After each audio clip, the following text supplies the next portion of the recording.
Boa noite a todos, que Deus nos abençoe. Vibremos com muito carinho neste momento por tantos que passam por provas tão dolorosas, pedindo ao Pai que a sua misericórdia se faça presente, em amparo e assistência a todos. Pai nosso que estais nos céus, santificado seja o vosso nome. Venha a nós o vosso reino. Seja feita, Pai, a vossa vontade, assim na terra como no céu. O pão nosso de cada dia dá-nos hoje. Perdoa, Senhor, as nossas dívidas, assim como perdoamos aos nossos devedores. Não nos deixes, Senhor, cairmos em tentação. Livra-nos do mal. Que assim seja, Pai. Como seguir ao Cristo? Vamos ver, através das suas próprias palavras, colocadas no Evangelho segundo o Espiritismo por Allan Kardec, no capítulo 24, não pôr a candeia debaixo do alqueire, carregar a cruz, quem quiser salvar a vida. É o item 17. Bem-aventurados sereis quando os homens vos aborrecerem, e quando vos separarem e carregarem de injúrias, e rejeitarem o vosso nome como mal por causa do Filho do Homem. Folgai naquele dia e exultai, porque, olha, que grande é o vosso galardão no céu, porque desta maneira tratavam aos profetas os pais deles. Está em Lucas, capítulo 6, 22 e 23. No item 18, e chamando a si o povo, com seus discípulos, disse-lhes: se alguém me quiser seguir, negue-se a si mesmo e tome a sua cruz e siga-me. Porque o que quiser salvar a sua vida, perdê-la-á. Mas o que perder a sua vida por amor de mim e do Evangelho, salvá-la-á. Pois de que aproveitará ao homem se ganhar o mundo inteiro e perder a sua alma? Está em Marcos, capítulo 8, 34 a 36. E semelhante em Mateus, capítulo 10, 39 e João, capítulo 12, 24 e 25. Kardec explica. Regozijai-vos, disse Jesus, quando os homens vos odiarem e vos perseguirem por minha causa, porque sereis recompensados do céu. Essas palavras podem ser interpretadas assim: sede felizes quando os homens, tratando-vos com má vontade, vos derem ocasião de provar a sinceridade de vossa fé, porque o mal que eles vos fizerem resultará em vosso proveito. Lamentai-lhes a cegueira, mas não os amaldiçoeis. Após isso acrescenta: tome a sua cruz aquele que me quer seguir, isto é, que suporte corajosamente as tribulações que a sua fé provocar. Pois aquele que quiser salvar a sua vida e os seus bens, renunciando a mim, perderá as vantagens do reino dos céus, enquanto os que tudo perderem aqui embaixo, até mesmo a vida, para o triunfo da verdade, receberão na vida futura prêmio da coragem, da perseverança e da abnegação. Mas para os que sacrificam os bens celestes aos gozos terrenos, Deus dirá: já recebestes a vossa recompensa. Emmanuel nos explica o que seria essa nossa cruz. No livro Palavras de Vida Eterna, psicografado por Francisco Cândido Xavier, então Emmanuel esclarece esse chamamento de Jesus. Se alguém quiser vir após mim, negue-se a si mesmo, tome a sua cruz e siga. Então Emmanuel diz: ninguém se queixe inutilmente. A dor é processo, a perfeição é o fim. Assim sendo, caminheiros da evolução ou da redenção tem cada qual a sua cruz. Esse almeja, aquele deve. E para realizar ou ressarcir, a vida pede preço. Ninguém conquista algo sem esforçar-se de algum modo, e ninguém resgata esse ou aquele débito sem sofrimento. Enquanto a criatura não adquire consciência da própria responsabilidade, movimenta-se no mundo a feição de semi-racional, amontoando problemas sobre a própria cabeça. Entretanto, acordando para a necessidade da paz consigo mesma, descobre de imediato a cruz que lhe cabe ao próprio burilamento. Encarnados e desencarnados, jungidos à terra, vinculam-se todos ao mesmo impositivo de progresso e resgate.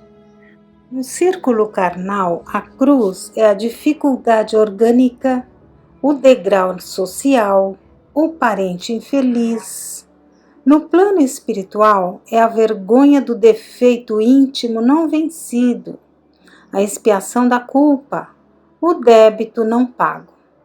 Tenhamos, pois, a coragem precisa de seguir o Senhor em nosso anseio de ressurreição e vitória. Para isso, porém, não nos esqueçamos de que será preciso olvidar o egoísmo enquistante e tomar nossa cruz. No plano espiritual, traçamos uma meta e para alcançá-la em nossa encarnação, será necessário o esforço próprio para a conquista daquilo que almejamos. O sofrimento muitas vezes é preciso para reparações e resgates.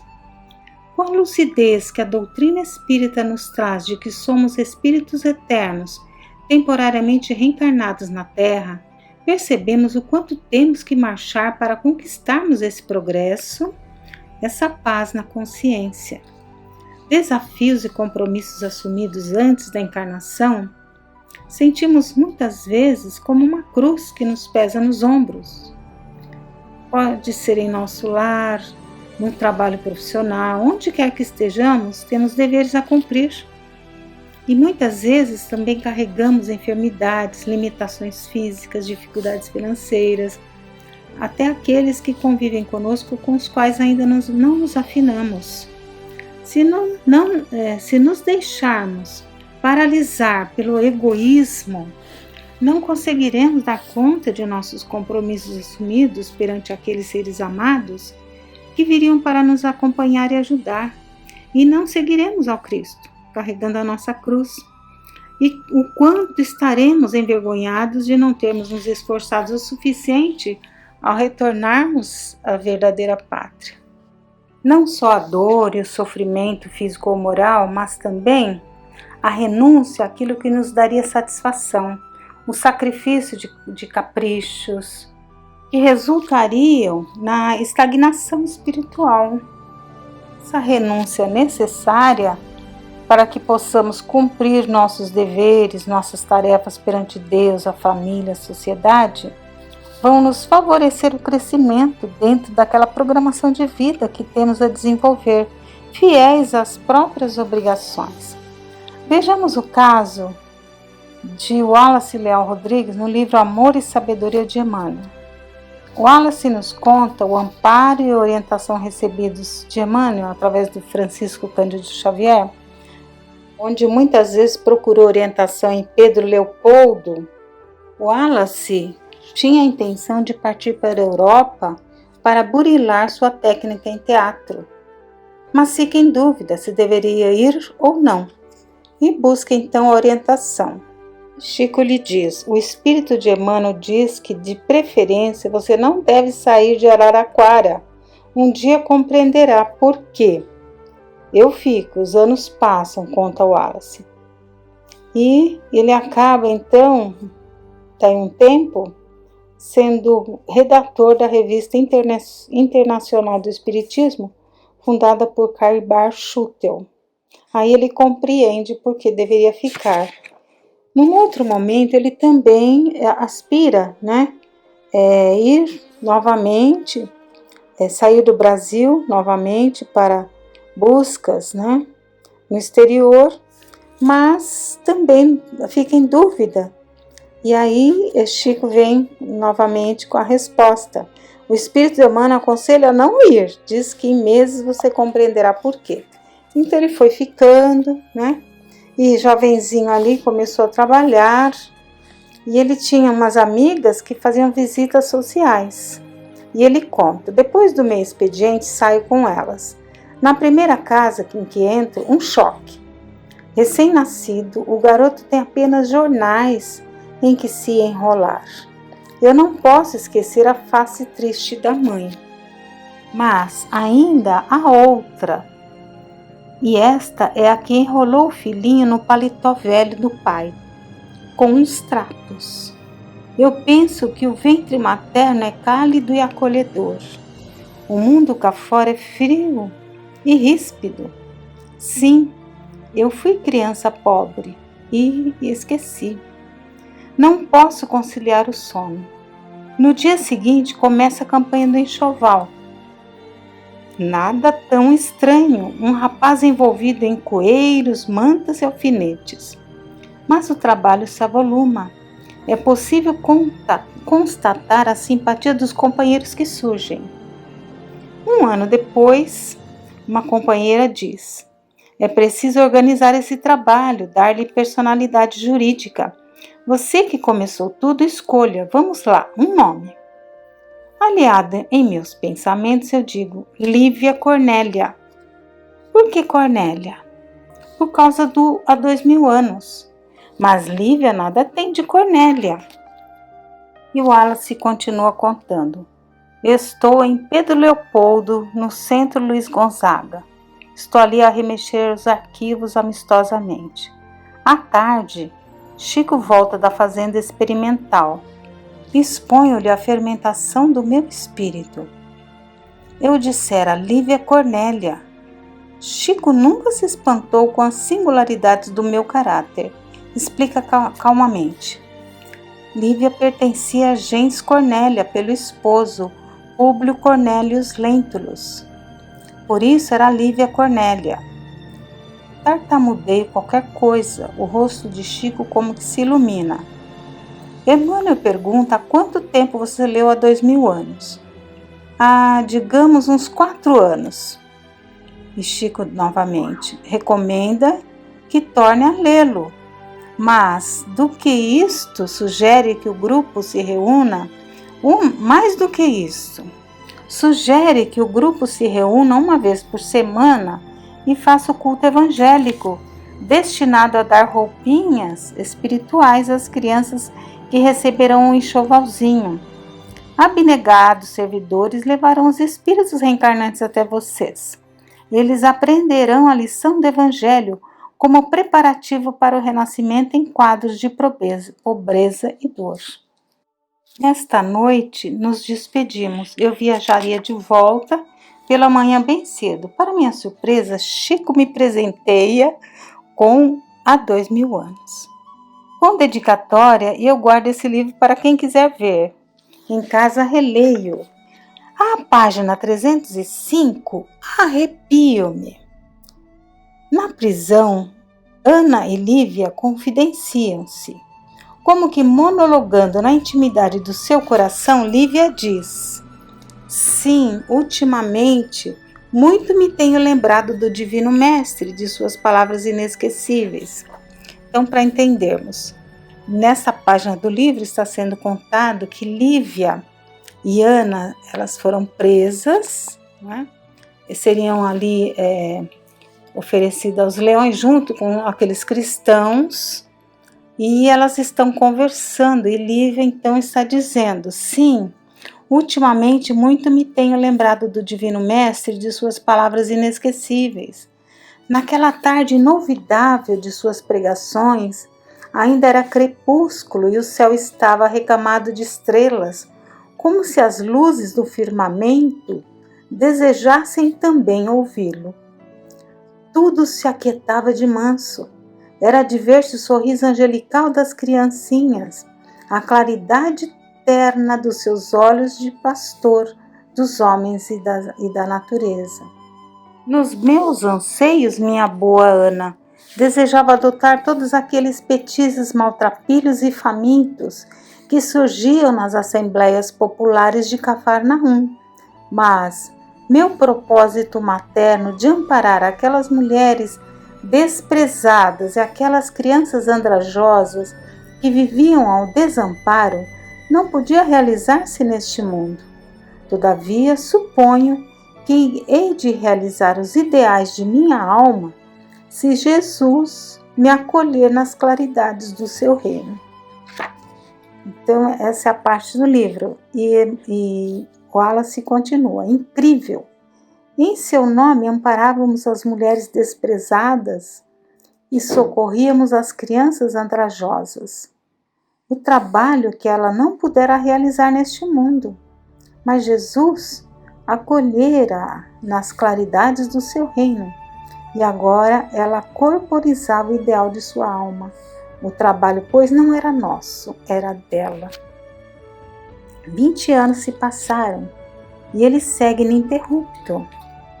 E na oficina de costura, assentamo-nos em torno da rústica mesa de pinho e oramos. Todos aprendemos a perscrutar a mensagem evangélica e dar-lhe ênfase pelo Espiritismo. De comum, solicitamos à meditação uma nova técnica de viver. Então, com a leitura edificante, os estudos e as mãos no trabalho, em prol do nosso próximo. E como vimos, o Wallace, então, conseguiu desempenhar, sua tarefa ali junto, nesse trabalho, junto aos companheiros de ideal. E como vimos, que não permitamos deixar escapar as oportunidades, indiferentes aos nossos compromissos, mas que sejamos fiéis às próprias obrigações. Vimos que parecia ali, ao convite das companheiras a fazer as visitas, parecia algo, um convite ao acaso, mas não, era um compromisso. Quantas vezes somos chamados, e deixamos passar a oportunidade? Estejamos atentos, porque Deus sempre nos encaminha para aquilo que precisamos realizar. E no Evangelho segundo o Espiritismo, tem aqui a passagem de Cáritas, vou ler um trechinho. Vejo muitas vezes na semana uma reunião de damas de todas as idades. Para nós, como sabeis, são todas irmãs, trabalham rápidas, bem rápidas. Os dedos são ágeis, vede também como os rostos estão radiantes e como seus corações batem em uníssono. Mas qual o seu objetivo? É que elas venham aproximar-se do inverno, que será rude para as famílias pobres. As formigas não poderão acumular durante o verão os grãos necessários à provisão, e a maior parte dos seus utensílios está empenhada. As pobres mães se inquietam e choram, pensando nos filhinhos, que nesse inverno sofrerão frio e fome. Mas tende paciência, pobres mulheres.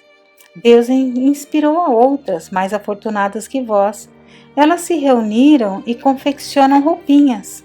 Depois, um desses dias, quando a neve tiver coberto a terra, e murmurardes dizendo: Deus não é justo, pois esta é a expressão comum dos vossos períodos de sofrimento, então vereis aparecer um dos seus enviados, dessas boas trabalhadoras, que se constituírem em operárias dos pobres. Sim, era para vós que elas trabalhavam assim, e vossos murmúrios se transformarão em bênçãos, porque no coração dos infelizes o amor segue de bem perto o ódio. Como todas essas trabalhadoras necessitam de encorajamento, veja a comunicação dos bons espíritos lhe chegarem de todas as partes. Os homens que participam dessa sociedade oferecem também o seu concurso, fazendo uma dessas leituras que tanto agradam.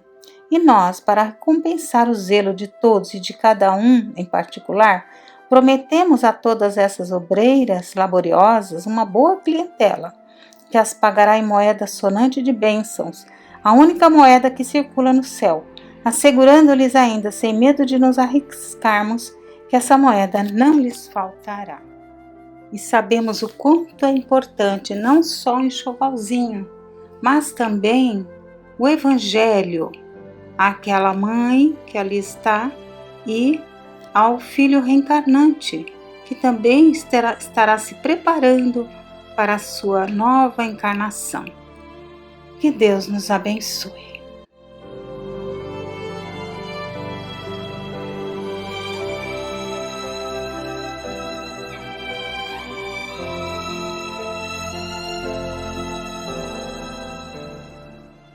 Boa noite a todos. Vamos então, dando sequência ao encontro de hoje, trazermos uma reflexão baseada numa colocação de Emmanuel no prefácio do livro Nosso Lar, que é de autoria do Espírito André Luiz, na psicografia de Francisco Cândido Xavier. O intercâmbio com o invisível é um movimento sagrado em função restauradora do cristianismo puro, que ninguém, todavia, se descuide das necessidades próprias no lugar que ocupa pela vontade do Senhor. André Luiz vem contar a você, leitor amigo, que a maior surpresa da morte carnal é a de nos colocar face a face com a própria consciência, onde edificamos o céu, estacionamos no purgatório ou nos precipitamos no abismo infernal. Vem lembrar que a terra é oficina sagrada e que ninguém a menosprezará sem conhecer o preço do terrível engano a que submeteu o próprio coração. Guarde a experiência dele no livro d'Alma. Ele diz bem alto que não basta a criatura apegar-se à existência humana, mas precisa saber aproveitá-la dignamente, que os passos do cristão, em qualquer escola religiosa, devem dirigir-se verdadeiramente ao Cristo, e que, em nosso campo doutrinário, precisamos, em verdade, do espiritismo e do espiritualismo, mas muito mais de espiritualidade. Importante alerta nos traz Emmanuel, a todos nós que nos consideramos religiosos. Todas as religiões são espiritualistas, porque acreditam na existência do espírito independente do corpo carnal e sua preponderância em relação à matéria. O espiritismo acrescenta o entendimento da pré-existência da alma, pluralidade das existências, pluralidade do mundo, dos mundos. E Emmanuel, referindo-se a todas as escolas religiosas, coloca que precisamos muito mais da espiritualidade do que do espiritismo ou do espiritualismo. O que ele quis dizer? Que não basta professarmos uma determinada religião, nem tampouco frequentarmos até assiduamente um templo, uma casa espírita, se não tivermos religiosidade. Religiosidade é a base espiritual religiosa no sentido do sentimento. E a casa que frequentamos nos ajuda a alicerçarmos e construirmos esta base. Mas a nossa religiosidade não está na casa, no templo, na igreja. A religião externa não é o fator determinante da nossa religiosidade. Por isso, Emmanuel nos alertou que precisamos muito mais de espiritualidade. E há um ensinamento de Jesus que clareia esse entendimento.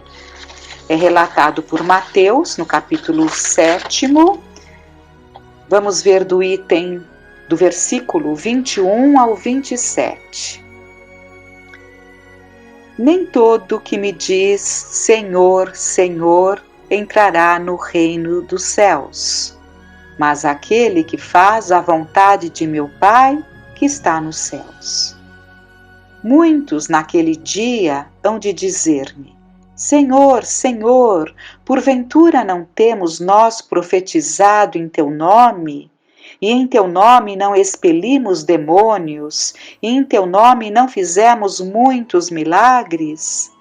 Então lhes direi explicitamente: nunca vos conheci. Apartai-vos de mim, os que praticais a iniquidade.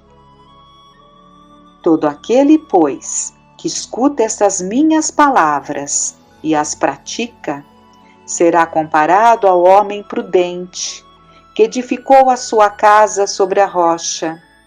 E caiu a chuva, transbordaram os rios, e sopraram os ventos, e deram com ímpeto contra aquela casa, que não caiu, porque fora edificada sobre a rocha. E todo aquele que ouve estas minhas palavras e não as pratica, será comparado a um homem insensato que edificou a sua casa sobre areia. E caiu a chuva, e transbordaram os rios, e sopraram os ventos, e deram com ímpeto contra aquela casa, e ela desabou, sendo grande a sua ruína. Esse ensinamento de Jesus não deixa dúvidas. Não nos iludamos, não nos acomodemos. É preciso alicerçar a nossa fé íntima em bases fortes. E o papel do lar é fundamental. E se temos esse esclarecimento, não podemos negar isso aos nossos.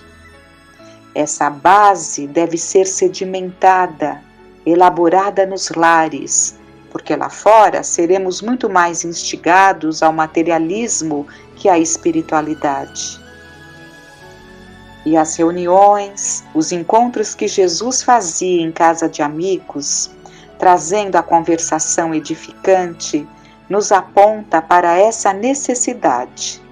E através da mediunidade de Chico Xavier, o espírito Neio Lúcio nos traz detalhes de uma noite em que em casa de Pedro, em que Jesus nos ensina a importância do estudo religioso em família. Culto cristão no lar. Povoara-se o firmamento de estrelas, dentro da noite prateada de luar, quando o Senhor, instalado provisoriamente em casa de Pedro, tomou os sagrados escritos e, como se quisesse imprimir novo rumo à conversação que se fizera improdutiva e menos edificante, falou com bondade. Simão, que faz o pescador quando se dirige para o mercado com os frutos de cada dia? O apóstolo pensou alguns momentos e respondeu hesitante: Mestre, naturalmente escolhemos os peixes melhores. Ninguém compra resíduos da pesca. Jesus sorriu e perguntou de novo: E o oleiro? Que faz para atender à tarefa a que se propõe? Certamente, Senhor, redarguiu o pescador intrigado, modela o barro, imprimindo-lhe a forma que deseja. O amigo celeste, de olhar compassivo e fulgurante, insistiu. E como procede o carpinteiro para alcançar o trabalho que pretende?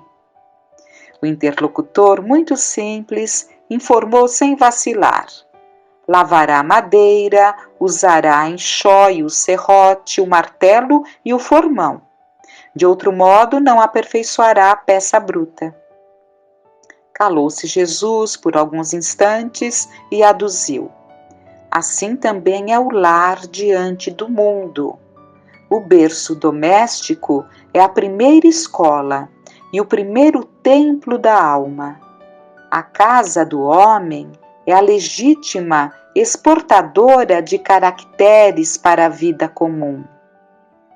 Se o negociante seleciona a mercadoria, se o marceneiro não consegue fazer um barco sem afeiçoar a madeira aos seus propósitos, como esperar uma comunidade segura e tranquila sem que o lar se aperfeiçoe?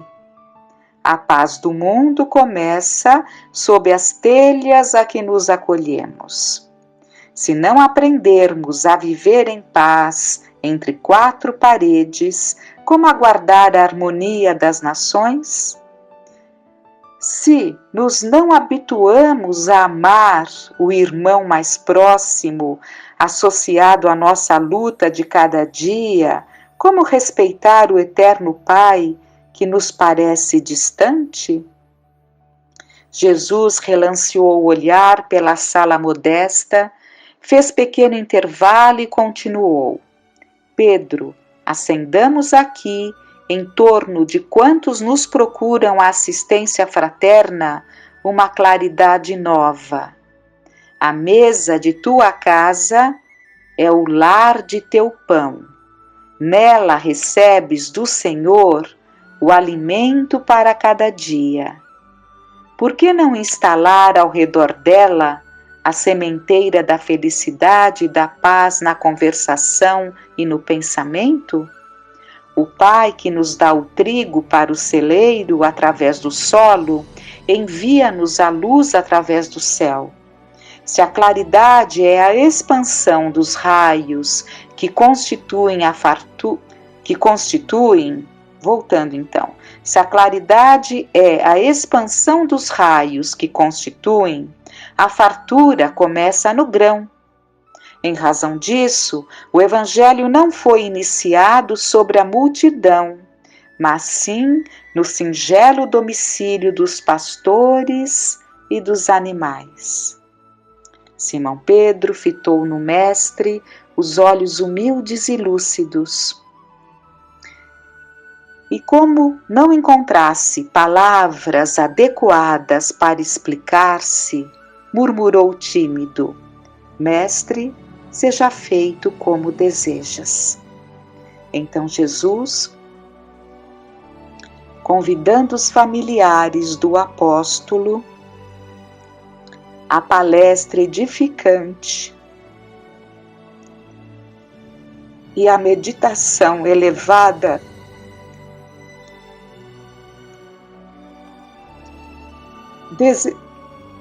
desenrolou os escritos da sabedoria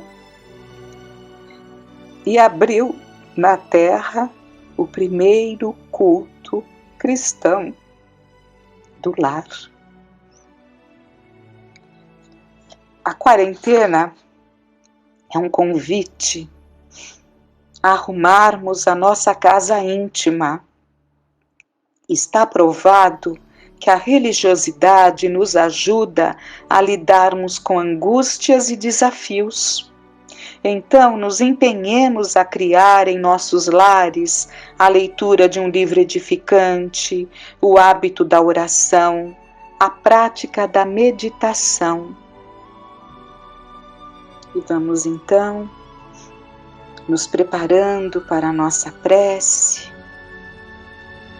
rogando a Deus, nosso Pai, a Jesus, nosso Mestre, com muita confiança, e que a esperança esteja sempre como uma chama viva em nossos corações. Pai nosso que estais nos céus, santificado seja o vosso nome. Venha a nós o vosso reino. Seja feita a vossa vontade, assim na terra como no céu. O pão nosso de cada dia nos dai hoje. Perdoai as nossas dívidas, assim como perdoamos aos nossos devedores. Não nos deixeis cair em tentação, mas livrai-nos de todo mal. Que tenhamos uma noite de paz.